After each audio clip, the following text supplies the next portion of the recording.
बोले वशिष्ठ है व्यथित हृदय, राजा को भूषाई पाकर, दो कंधे तो बुलवा लाओ कैकई के नैहर से जाकर। दो कंधे तो बुलवा लाओ कैकई के नैहर से जाकर। उन दिनों भरत कुछ विचलित थे, आंखों को स्वप्न खड़ता था। कारण तो ज्ञात नहीं था, पर मन के भीतर कुछ गड़ता था। गहरे संबंधों में प्रतिपल एक तार जुड़ा ही रहता है। तन दूर रहे फिर भी मन से परिवार जुड़ा ही रहता है। बहुत अच्छे, क्या बात है। तन दूर रहे फिर भी मन से परिवार जुड़ा ही रहता है। सपनों में अवध उमड़ आया, घिर गए भरत उच्चाटन में। संदेश पहुंचने से पहले आभास पहुंचता है मन में। संदेश पहुंचने से पहले आभास पहुंचता है मन में। अंतस में संशय का तांडव, देहरी पर दूत अयोध्या का। सूखे पत्ते सा कांप गया वह भावुक पूत अयोध्या का। सूखे पत्ते सा कांप गया वह भावुक पूत अयोध्या का। अनुमान किया कैकई सुत ने, संयोग नहीं यह साधारण। पहले तो पूछा कुशल क्षेम, फिर पूछा आने का कारण। यह दूत कर्म था कठिन बहुत। वो दूत लंका से नहीं आया था, अयोध्या का दूत था, संवेदनशील था। यह दूत कर्म था कठिन बहुत। भीतर का शोक छिपाना था, मातम को मंगल कहना था, स्वामी को झूठ बताना था। घर नगर चतुर्दिक मंगल है, यह बात अधर जब कहते थे। पिंडलियां कंपन करती थी, आंसू भीतर को बहते थे। बहुत अच्छा, वाह वाह वाह वाह वाह, बहुत अच्छा, वाह। पिंडलियां कंपन करती थी, आंसू भीतर को बहते थे। हे राजकुंवर, गुरु आज्ञा से आया हूं तुम्हें बुलाने को। इसके अतिरिक्त नहीं कोई संदेश तुम्हें बतलाने को। चल दिए भरत रिपुदमन सहित, निर्बाध दौड़ता था स्यंदन। स्यंदन की गति से आशंका और आशा का जारी था रण। जब किया प्रवेश अयोध्या में, गलियों में सन्नाटा देखा। संशय का ज्वार उमड़ आया और धीरज ने भाटा देखा।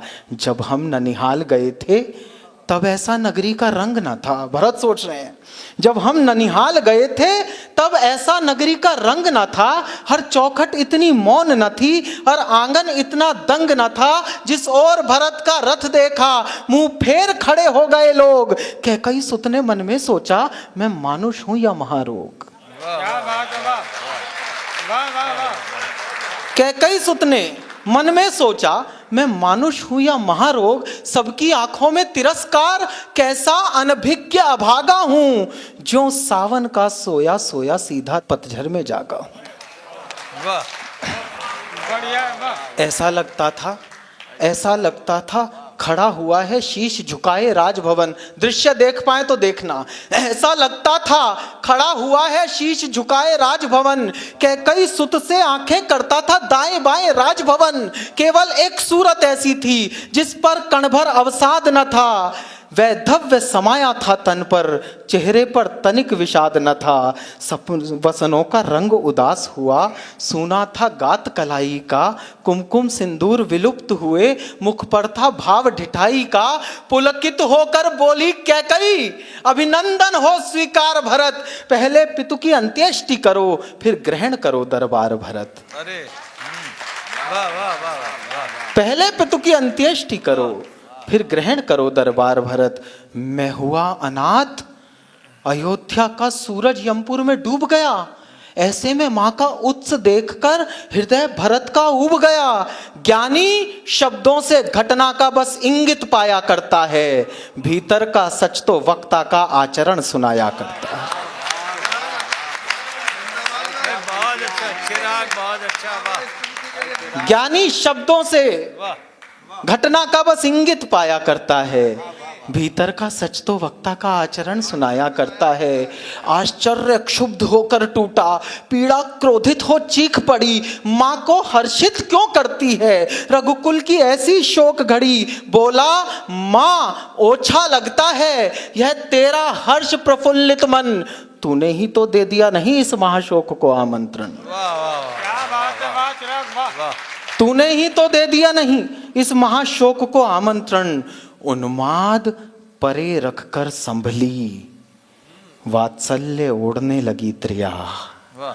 उन्माद परे रखकर संभली, वात्सल्य ओढ़ने लगी त्रिया, सुत की आंखों में घृणा देख भौहें सिकोड़ने लगी त्रिया। तुझको भी मैं दोषी लगती, ऐसे क्या पाप किए मैंने, राजा पर थे 2 वर उधार, अवसर पर मांग लिए मैंने। वाह वाह वाह वाह वाह। राजा पर थे 2 वर उधार, अवसर पर मांग लिए मैंने, मेरा बेटा युवराज बने ये इच्छा तो अपराध नहीं, और राम नहीं बन जाते तो पूरी होती ये साध नहीं। ये सुनते ही थम गए भरत, जम गई शिरा, खुल गए अधर, लगता था नमक छिड़क डाला कैकई ने जलते घावों पर। हर रोम लपट बन दहता था, पर्वत सा टूटा था सिर पर। था क्रोध अधिक या पीर अधिक, ये निश्चय करना था दूभर। नथुने फूले, सांसें दहकी, पर्वत सा टूटा था सिर पर। भीतर जो लावा दहका था आ गया अचानक जिह्वा पर। और अगली पंक्तियां लिखते हुए मैंने जिंदगी में पहली बार पसीना महसूस किया, क्योंकि माँ को गाली देनी थी और गाली देने वाले भरत थे। भीतर जो लावा दहका था आ गया अचानक जिह्वा पर।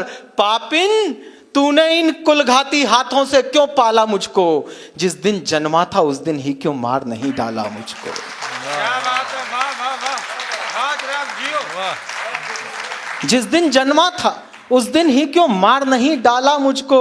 दर्पण तोड़ा है उत्सव का, ममता छलली पापिन तूने, चरणामृत में विष घोला है निज जिह्वा से नागिन तूने। वाह वाह। चरणामृत में विष घोला है निज जिह्वा से नागिन तूने।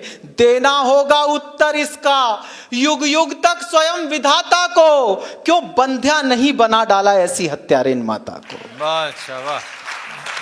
पति को खाकर आनंदित है, घृणा देखिए भरत की, पति को खाकर आनंदित है, रत्ती भर पश्चाताप नहीं, रघुवंश मुकुट मणहीन किया, इससे बढ़कर कुछ पाप नहीं। चाहता हूं उसका वध कर दूं जिसने ये अत्याचार किया।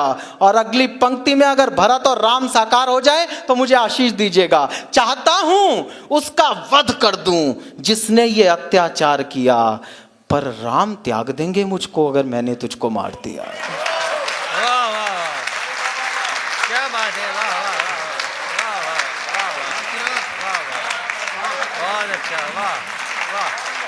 चाहता हूं उसका वध कर दूं जिसने ये अत्याचार किया, पर राम त्याग देंगे मुझको यदि मैंने तुझको मार दिया। एक क्षण आंखें नम होती थी, एक क्षण भ्रिकुटी चढ़ जाती थी, अभिव्यक्त भरत का मन करते भाषा थोड़ी पड़ जाती थी। चल दिए भरत इतना कहकर, इस द्वार ना आऊंगा अब मैं, अपराधिन सुन तेरा ये मुख फिर देख ना पाऊंगा अब मैं।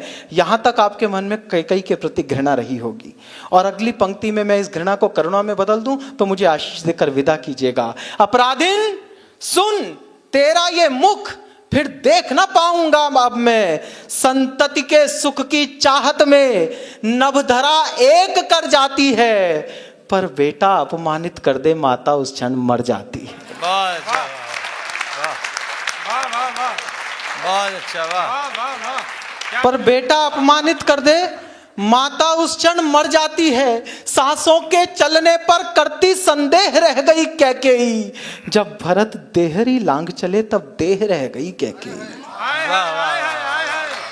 जब भरत देहरी लांग चले तब देह रह गई कैकेयी। भर गया कंठ तक ग्लानि बोध, चलती सांसें दुख देती थी, रोते रोते अपने केशों को मुट्ठी में भर लेती थी।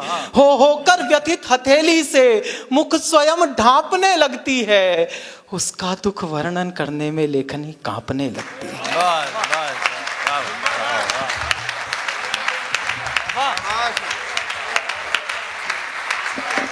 इस कविता के लिए खड़े हो जाइए आप। ये चिराग ने अद्भुत कविता लिखी है। बैठिए बैठिए।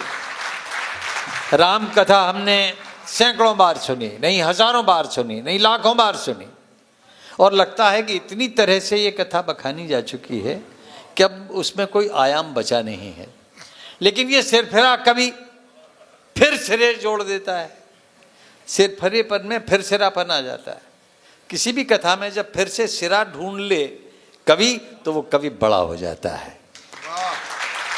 मैं चिराग आपको बहुत बहुत बधाई देता हूँ इस कविता के लिए, जिसमें आपने पुराण में प्राण भरे हैं और आज के कवि सम्मेलन को बहुत आगे और बहुत ऊंचा उठा दिया।